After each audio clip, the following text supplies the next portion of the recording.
क्या अमेरिका की खेती और मशीनरी इंडस्ट्री टूटने की कगार पर है?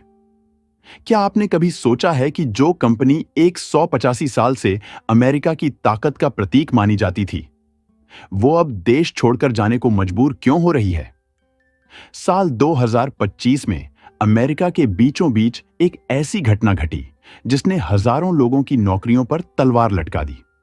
जॉन डियर, वही कंपनी जिसने खेतों में मशीनें उतारकर किसानों की जिंदगी बदल दी थी, अब अमेरिका के कारखाने बंद कर रही है, प्रोडक्शन रोक रही है और अपने कुछ यूनिट्स को मेक्सिको शिफ्ट कर रही है। डोनाल्ड ट्रंप की चेतावनी अब हकीकत बनती दिख रही है। पहले भी उन्होंने साफ शब्दों में कहा था कि जो कंपनियां अमेरिका छोड़कर दूसरे देशों में प्रोडक्शन शिफ्ट करेंगी, उन्हें इसकी भारी कीमत चुकानी पड़ेगी। जॉन डियर जैसी कंपनियों को विदेश में बना सामान अमेरिका लाने पर 200% टैक्स देना होगा। लेकिन कहानी सिर्फ यहीं खत्म नहीं होती। किसान नए ट्रैक्टर नहीं खरीद रहे थे, डीलर ऑर्डर कैंसिल कर रहे थे और गोदामों में पुरानी मशीनों का अंबार लग गया था। कंपनी का कहना है कि फसल की गिरती कीमतें, बढ़ती ब्याज दरें और किसानों की घटती खरीद शक्ति के चलते उपकरणों की मांग में लगातार कमी आई है। इसी के चलते 2024 की अंतिम तिमाही में कंपनी की बिक्री में 37% की बड़ी गिरावट देखी गई। लेकिन यह सिर्फ एक कंपनी की कहानी नहीं है, यह कहानी है एक पूरे सिस्टम की लड़खड़ाती नींव की। आयोवा, इलिनॉय और इंडियाना जैसे राज्यों में खेतों के पास काम बंद हो गया है। वेल्डर रोज कॉल का इंतजार करते हैं, जो अब आता नहीं। डीलरशिप पर पुराने ट्रैक्टर सबसे ज्यादा बिक रहे हैं, वो भी 10 से 15 साल पुराने। किसान उन्हें इसलिए खरीद रहे हैं क्योंकि नए मशीनों की कीमत अब आसमान छू रही है। फ्यूल, खाद और स्पेयर पार्ट्स के दाम बढ़ते जा रहे हैं, लेकिन फसल के दाम जस के तस हैं। और जो मशीनें अब बन रही हैं, उनके पार्ट्स तक 5 से 6 हफ्तों की देरी से मिल रहे हैं। 2024 और 2025 में जॉन डियर ने अमेरिका में अपने कई प्लांट्स से हजारों कर्मचारियों को निकालने की घोषणा की है। इन छंटनियों का मुख्य कारण कृषि उपकरणों की घटती मांग, फसल की कीमतों में कमी और बढ़ती ब्याज दरें हैं। जनवरी 2025 में वाटरलू और डेवनपोर्ट प्लांट से करीब 200 कर्मचारी निकाले गए, जबकि फरवरी में ओटुम्वा से 75 कर्मचारियों को नौकरी से हटाया गया। इसके बाद मार्च और अप्रैल में एनकेनी के डेस मोइन्स वर्क्स प्लांट से 119 कर्मचारियों की छंटनी 3 चरणों में की गई। इस प्रकार पिछले कुछ सालों में जॉन डियर ने अमेरिका में करीब 4,500 कर्मचारियों को नौकरी से हटाया है। कंपनी ने प्रभावित कर्मचारियों को वित्तीय सहायता और स्वास्थ्य सुविधाओं का समर्थन देने की भी घोषणा की है। ये छंटनियां अमेरिकी कृषि क्षेत्र की मौजूदा आर्थिक चुनौतियों को दर्शाती हैं, जहां किसान बढ़ती लागत और कम आय के बीच संघर्ष कर रहे हैं। हालांकि कुछ रिपोर्ट्स में यह भी कहा गया है कि कंपनी ने मेक्सिको में अपने उत्पादन को बढ़ाया है, जिससे अमेरिकी प्लांट्स की छंटनी की आलोचना हो रही है। मेक्सिको में सस्ते मजदूरी और उत्पादन लागत के कारण जॉन डियर ने वहां उत्पादन बढ़ाकर अमेरिका के बाहर अपने व्यापार को मजबूत किया है। इससे अमेरिकी श्रमिकों के लिए रोजगार की संभावनाएं कम हुई हैं और यह अमेरिका में राजनीतिक और आर्थिक विवाद का विषय भी बना है। वहीं दूसरी ओर चीन में जॉन डियर की स्थिति अलग है।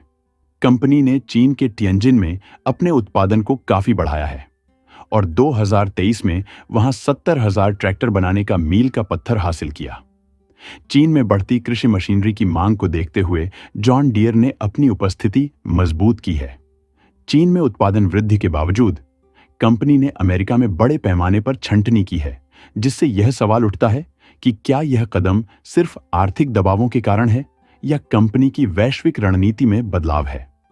भारत के संदर्भ में भी यह स्थिति महत्वपूर्ण है। भारत में खेती के लिए मशीनों और उपकरणों की मांग बहुत तेजी से बढ़ रही है, क्योंकि सरकार किसानों को आधुनिक तकनीक इस्तेमाल करने के लिए प्रोत्साहित कर रही है।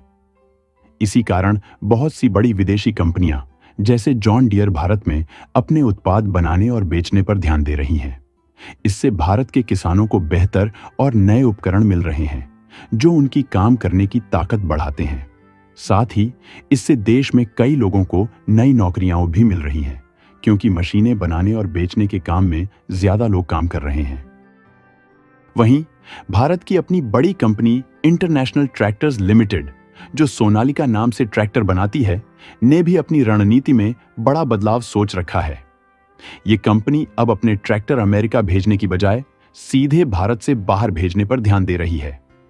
ऐसा इसलिए क्योंकि अमेरिका में कुछ नई चुनौतियां आई हैं, जिससे वहां ट्रैक्टर भेजना और बेच पाना मुश्किल हो गया है।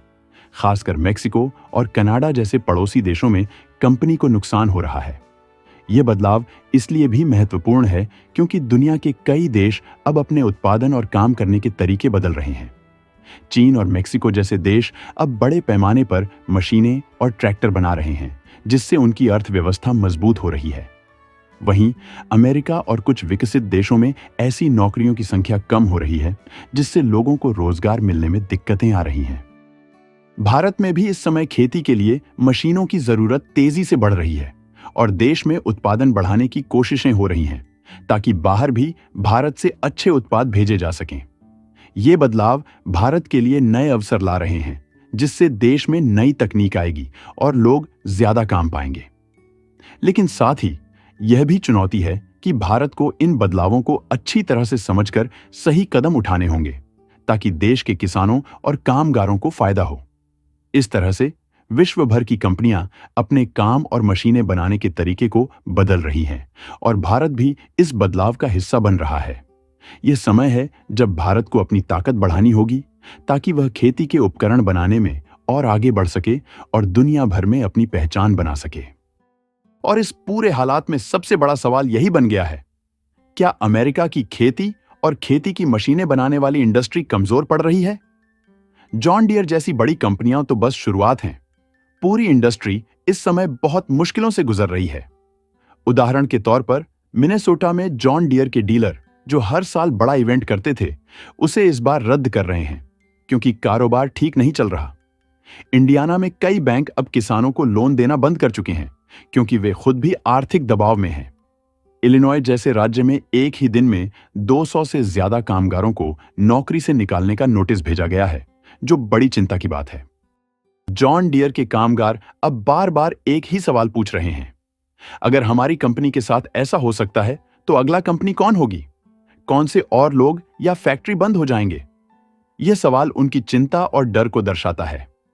यह समस्या केवल आर्थिक नहीं है, बल्कि लोगों के मन पर भी बड़ा असर डाल रही है।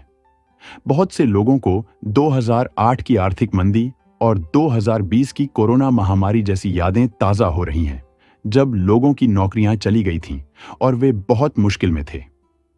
कुछ को 2018 की ट्रेड वॉर की भी याद आ रही है, जब किसानों को करीब 27 अरब डॉलर का नुकसान हुआ था।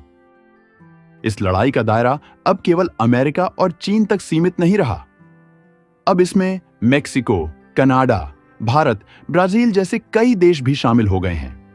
हर देश अपने यहां बनने वाले सामान पर टैक्स बढ़ा रहा है ताकि अपनी इंडस्ट्री को बचा सके, लेकिन इसका सबसे बड़ा नुकसान किसान और कामगार उठा रहे हैं।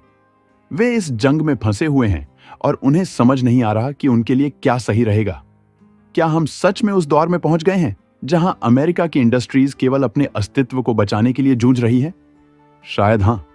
अगर ऐसा है तो जो परेशानी आज जॉन डियर झेल रही है, वह कल बाकी कंपनियों का भी भविष्य बन सकती है। अगर आप दुनिया के ऐसे बड़े और दिलचस्प बदलावों के बारे में जानना चाहते हैं जो वैश्विक सत्ता के समीकरण को बदल रहे हैं, तो मेरी लेटेस्ट वीडियो जरूर देखें, जिसमें ब्रिक्स द्वारा शुरू किए गए अनाज एक्सचेंज के बारे में विस्तार से बताया है और समझाया है कि इसका दुनिया की व्यापार व्यवस्था पर क्या असर होगा। लिंक स्क्रीन पर है, उसे क्लिक करना न भूलिएगा। वीडियो को लाइक करें, चैनल को सब्सक्राइब करें और इसे अपने दोस्तों के साथ जरूर शेयर करें, ताकि वो भी इन अहम जानकारियों से अपडेट रह सकें। धन्यवाद।